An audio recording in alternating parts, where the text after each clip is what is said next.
Hello everyone, welcome to my channel code story with Mike. तो आज हम अपने अरे के प्लेलिस्ट का वीडियो नंबर 47 करने जा रहे हैं। ठीक है, लीड को number 228। It is an easy question but never underestimate an easy question. मैं हमेशा बोलता हूँ, it has been asked by Google. ठीक है, क्वेश्चन अच्छा है और जितना क्लीन कोड लिखोगे उतना अच्छा इंप्रेशन बनेगा इंटरव्यूअर पर। ठीक है, वरना आप बहुत सारा इफ़ एल्स केस कर करके लिख सकते हो कोड, बट जितना क्लीन करोगे उतना अच्छा इमेज बनेगा आपका ड्यूरिंग द इंटरव्यू।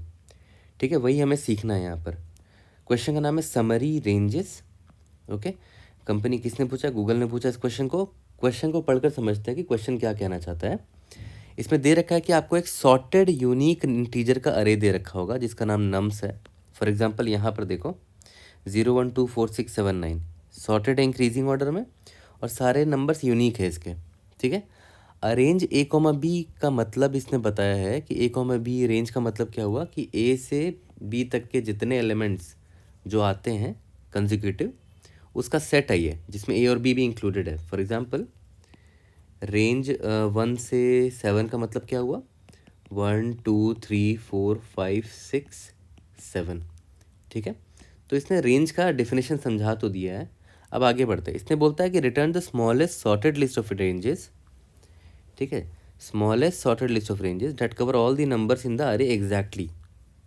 ठीक है, that is each element of nums is covered by exactly one of the ranges. इसका मतलब पता है क्या बोल रहा है? ये बोल रहा है कि आपको जो नंबर दे रखा है ना, इसको आपको रेंजेस में कन्वर्ट करना है और स्मॉलेस्ट रेंज होना चाहिए वो, और सारे एलिमेंट्स जो अरे में है वो कवर्ड होने चाहिए एग्जैक्टली। और कोई भी नंबर ऐसा नहीं होना चाहिए जो आपने मान लेते हैं रेंज बनाया, एक रेंज ये बनाया एक रेंज ये बनाया, कोई भी नंबर ऐसा नहीं होना चाहिए एक्स जो कि इसमें भी हो और इसमें भी हो। ठीक है, ऐसा नहीं होना चाहिए। ओके, ठीक है, तो देखते हैं रेंज बनाएंगे कैसे। और यहाँ पर इन्होंने बता दिया है कि मान लेते हैं अगर आपने रेंज ढूंढा ए से लेकर बी तक का। ठीक है, अगर आपने रेंज ढूंढा ए से बी तक का, तो इसको पता है आप कैसे लिखोगे अपने रिजल्ट में? ए से बी ऐसे एरो देके। ठीक है, लेकिन कब ऐसे लिखोगे? जब ए और बी बराबर नहीं है ना। मान लेते हैं आपने रेंज ढूंढा 1 से लेकर 3 तक का। ठीक है, तो आप इसको ऐसे लिखोगे 1 से लेकर 3। अगर मान लेते हैं कि आपको रेंज मिला 1 से 1 तक का ही मिला, तो इसको आप 1 से 1 नहीं लिखोगे, इसको आप सिंपली 1 ही लिख देना। ठीक है, यहीं पर यहाँ बोल रहा है कि ए अगर नॉट इक्वल टू बी है, जैसे यहाँ पर देख रहे हो ये ए था और ये बी था, दोनों इक्वल है तो सिर्फ वही लिख दो जो भी एक वैल्यू है। देख रहे हो यहाँ पर, और नॉट इक्वल टू बी है तो आपको ऐसे एरो बना के लिखना है। ठीक है, एग्जाम्पल से समझ लेते हैं ना, एग्जाम्पल से और अच्छे से क्लियर हो जाएगा। काफ़ी सिंपल सा एग्जाम्पल है, काफ़ी सिंपल सा इसका सोल्यूशन भी होगा। ठीक है, तो यहाँ से स्टार्ट करेंगे हम। ठीक है, ये मेरा स्टार्ट है। ओके, अब देखो ये मेरा ज़ीरो है। क्या ज़ीरो और ये बंदे को देखो, इसके जस्ट बाद वाला, इन दोनों के बीच का डिफरेंस क्या है? 1 है, मतलब जस्ट कंसेक्यूटिव एलिमेंट है। ज़ीरो के बाद 1 आना भी चाहिए, तो बिल्कुल करेक्ट है।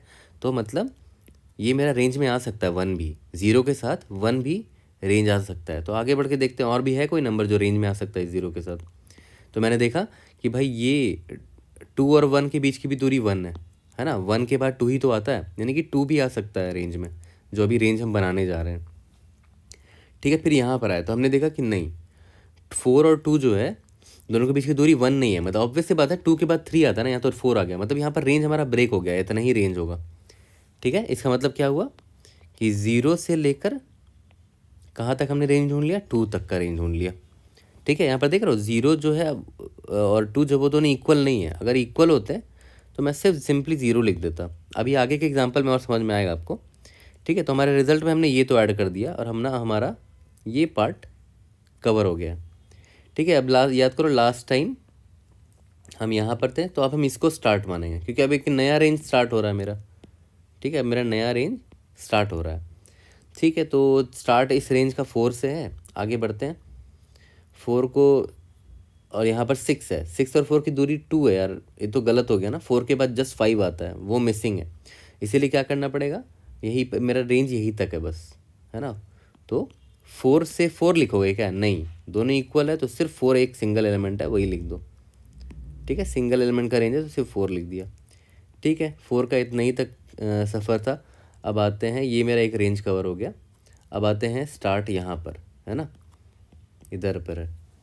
ठीक है, क्या 6 और 7 कि बीच की दूरी 1 है, यस 6 के बाद 7 ही तो आता है, मतलब ये बंदा भी करेक्ट है ना।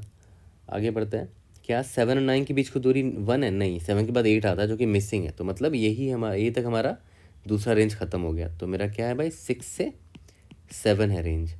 ठीक है, अब यहाँ पर आते हैं, नया रेंज अब स्टार्ट होगा। ठीक है, तो यहाँ पर क्या है देखो, तो 9 है ना। 9 के बाद कुछ है क्या? नहीं, कुछ है ही नहीं, तो भाई 9 ही मेरा लास्ट में ऐड कर देंगे हम, हमारा कहानी यहीं पर ख़त्म हो गया। ठीक है, एज सिंपल एज दैट। तो देखो इसका कोड कितना सिंपल होगा, आप वो सोचो। अब फिर से देखो कोड के हिसाब से बताएंगे सेम स्टोरी। यहाँ पर मैंने क्या बोला कि ये मेरा स्टार्ट होगा, है ना। अभी मान लेते हैं आई मेरा यहाँ से स्टार्ट हुआ है। ठीक है, आई यहाँ से स्टार्ट हुआ है और इसी को मैंने अभी स्टार्ट एलिमेंट माना है। अब मैं क्या करूँगा ना, मैं देखूंगा कि आगे और कितने एलिमेंट्स हैं, है ना, जिससे आई की दूरी, आई एलिमेंट की दूरी 1 है। जैसे मान लेते हैं 0, आई और i+1, ये i+1 है ना, इन दोनों के बीच की दूरी 1 है, मतलब अभी फाइन है, ये दोनों हमारे रेंज में आ सकते हैं। ठीक है, फिर आई यहाँ पर आ गया, इन दोनों के बीच की दूरी 1 है, मतलब ठीक है, ये भी फाइन है, ये भी हमारे रेंज में आ सकता है। फिर यहाँ पर आई आ गया, तो आई और i+1 की दूरी क्या है भाई, देखो 2 है, तो ये रेंज ख़त्म हो गया यहाँ पर। मतलब स्टार्ट से लेकर आई तक मेरा रेंज बन चुका है। स्टार्ट में क्या है भाई, 0 है, और ith एलिमेंट क्या है, 2 है, ये मेरा रेंज बन गया। ठीक है, अब मेरा आई यहाँ पर आ गया और स्टार्ट मैंने यहाँ से किया है।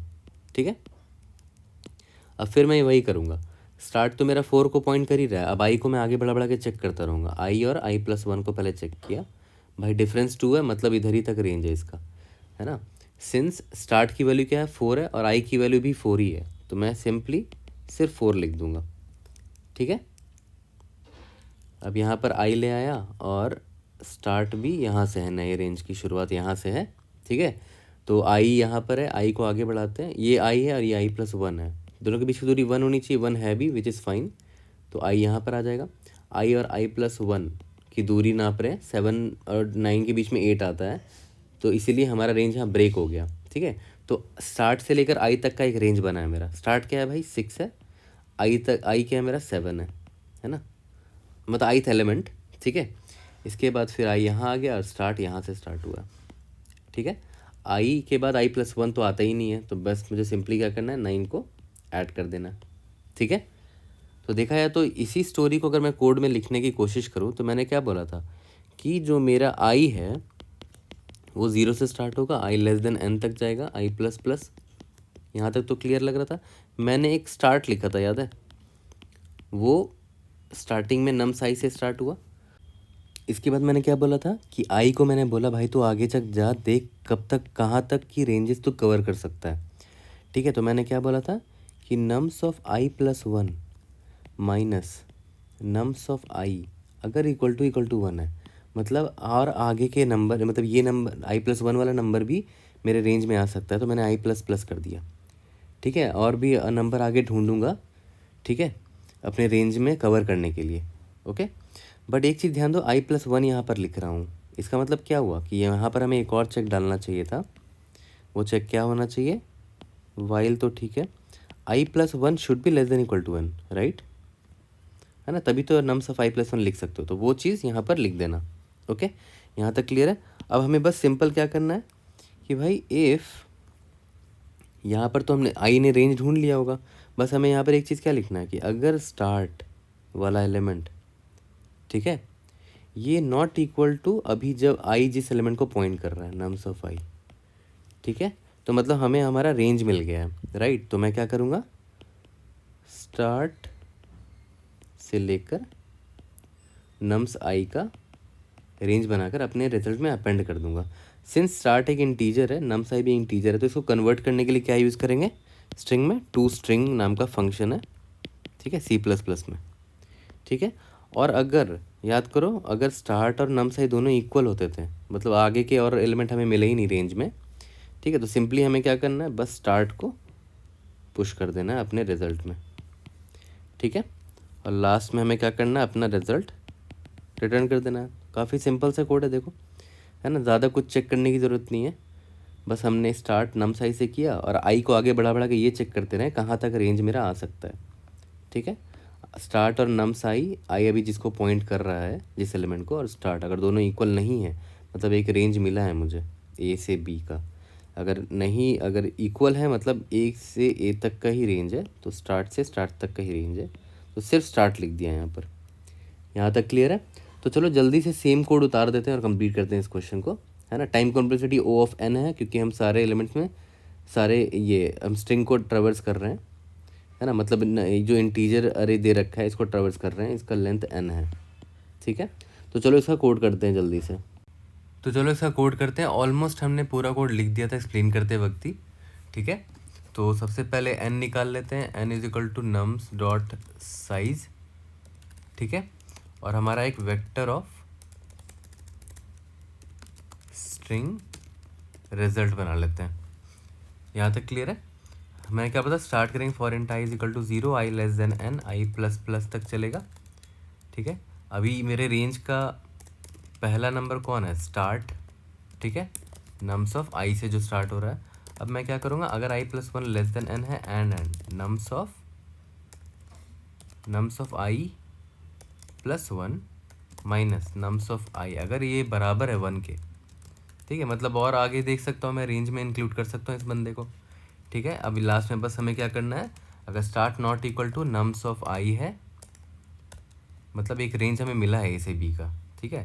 तो result dot push underscore back, देखो याद है कैसे करते थे, ए से बी, है ना। तो ए मेरा क्या है, स्टार्ट है ना, तो 2 अंडरस्कोर स्ट्रिंग से स्टार्ट कर दिया, बीच में ये अपेंड कर दिया, plus B 2 underscore string, B क्या है, नम्स ऑफ आई है, एज सिंपल एज दैट। और अगर ऐसा नहीं है तो हमें सिंपली जो स्टार्ट था बस उसी को ऐड करना है, बस यहाँ पर हो गया। तो बस हमें रिटर्न करना है रिजल्ट को, हमारा कोड कंप्लीट हो जाएगा यहाँ पर। Let's see if are able to pass all the test cases. Indeed yes, इसको सबमिट करके देखते हैं।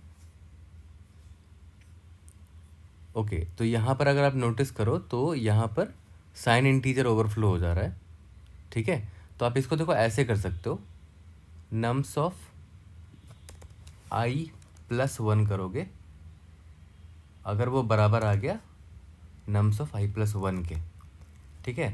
मोस्ट प्रोबेबली ये ओवरफ्लो नहीं कर पाएगा। अगर आप एरर देखो तो नेगेटिव चला जा रहा है ना, याद करो मैंने सब्ट्रैक्ट करके निकाल रहा था, तो नेगेटिव सब्ट्रैक्ट करने पे ये बहुत बड़ा नेगेटिव वैल्यू चल जा रहा है, ठीक है, जो कि आउट ऑफ बाउंड हो जा रहा होगा, इंटीजर ओवरफ्लो हो जा रहा होगा।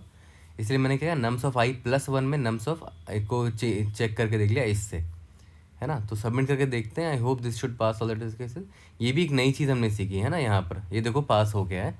तो यार कोई भी डाउट होता है please raise in the comment section, I try to help you out. See you guys in the next video. Thank you.